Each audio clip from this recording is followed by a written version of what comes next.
I'm your host, Annie Bowles, and this is News du Jour.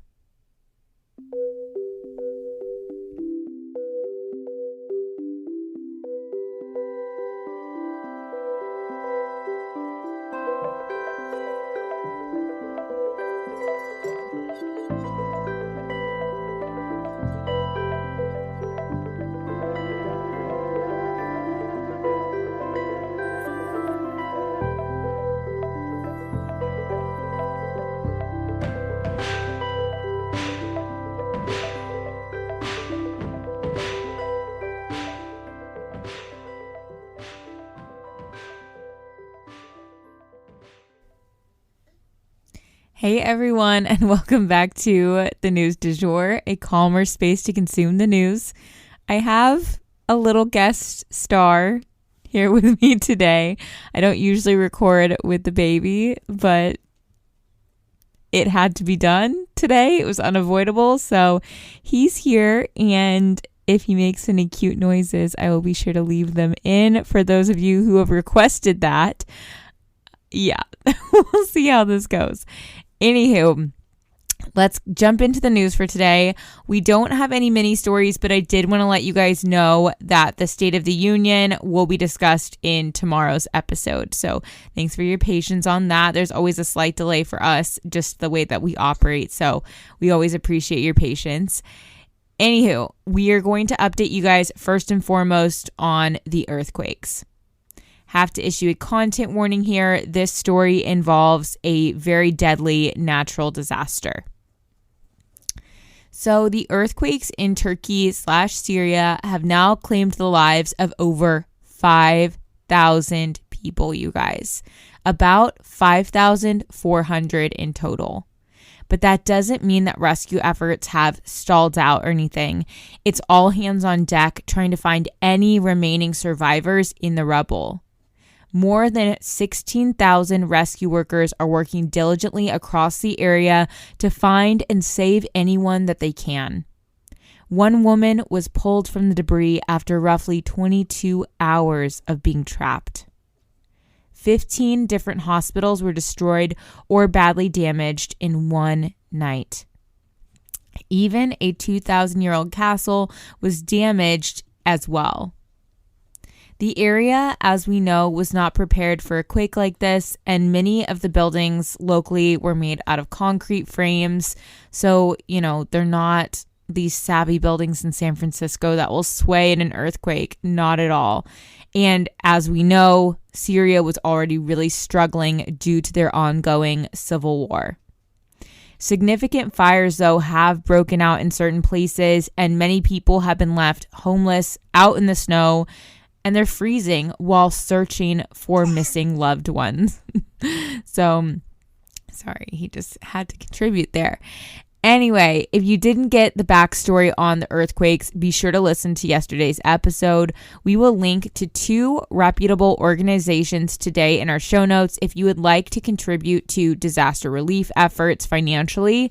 If you can't donate at this time, you can still make a big impact by sharing links and spreading the word about the quakes in general. So talk to your colleagues, share on social media, be loud about this, and that's going to help get more donations and more relief efforts sent their way. Next up, content warning here. This story involves extreme racism. Neo-Nazis plan an attack on Baltimore's grid system. So 2 extremists teamed up in trying to target a largely black city, the city of Baltimore. Sarah Clandaniel and Brandon Russell wanted to flip off the heat and the lights in the city of Baltimore in order to harm people.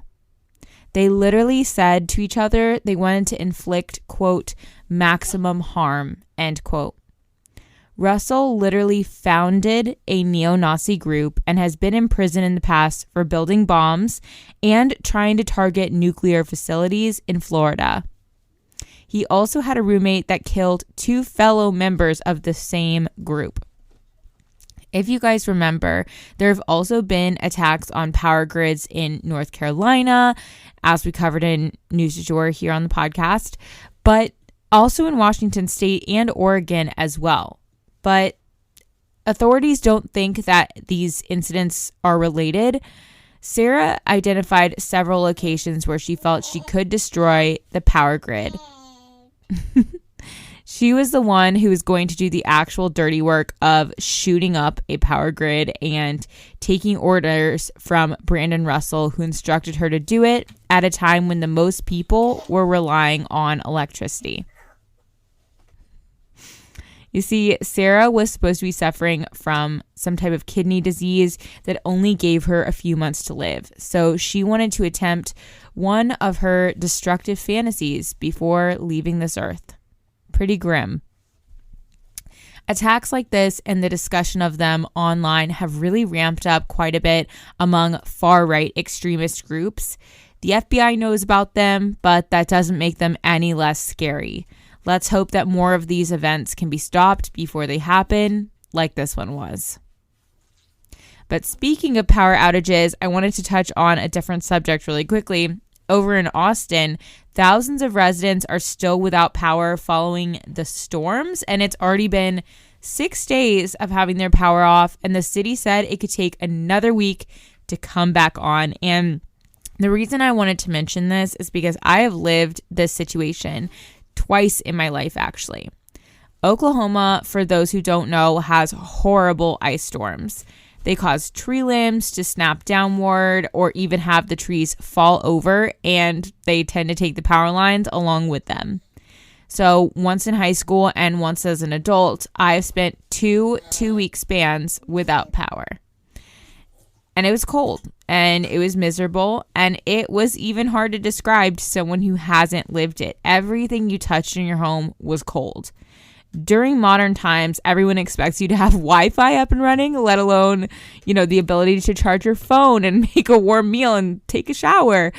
All this to say, I can sympathize with Austin, and I really hope that they can get their power back up and running for you guys as soon as possible. We all have to brace ourselves for more outages like this as time goes on.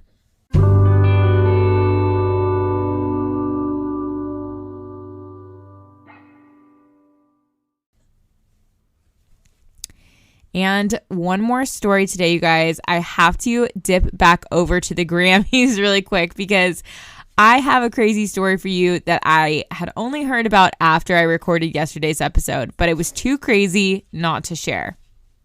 On TikTok and on social media in general, everyone had been talking about how Harry Styles, winner of Album of the Year and I think Best Pop Vocal Album, he seemed tired or sleepy during his performance. People were joking around, Harry, do you need a nap, pal? It was kind of crazy, and I hadn't seen the performance myself, so it definitely had me curious, but it wasn't enough information to where I could really report it to you guys here on the news. But because there could be a million things making Harry seem sleepy. I hate to say it, but with celebrities, you think drugs or maybe depression, but no. Sorry, guys. The baby sounds today aren't exactly cute. They're more like nervous laughter. He knows he's on the air. Anyway, it was nothing like that, though. It was something else entirely. So, and there was an explanation. The whole dance routine was choreographed on this kind of rotating circular stage. Think like an enormous Lazy Susan that moved super slow. And the team, the dance group, according to this dancer, had worked really hard to learn a dance on a moving surface. And it wasn't easy, but they finally all came together and mastered their routine. So that night, they got up on stage to do their dance, and the music starts, and the turntable Lazy Susan thing starts moving, but it starts moving in the opposite direction of how they learned the dance. So they had to do everything that they were planning to do, only backwards. Everyone was super confused, and all the dancers were just trying not to fall down because they were moving the opposite of how they're used to moving on that thing. So Harry's sleepy seeming performance was simply him trying to figure out where he needed to be, all while singing and doing his routine in reverse. Poor guy.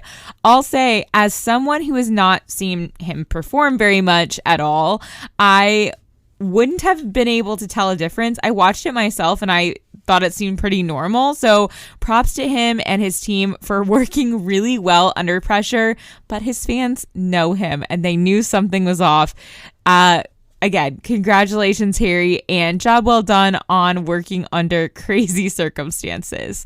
And that is the news du jour.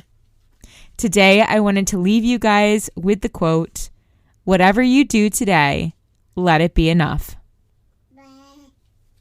Oh my God, it sounded like you were saying bye. If you enjoyed this episode, please subscribe on whatever podcast platform you use to listen. A rate and review or shout out on social media would mean the world to us and help us be able to keep creating the news du jour.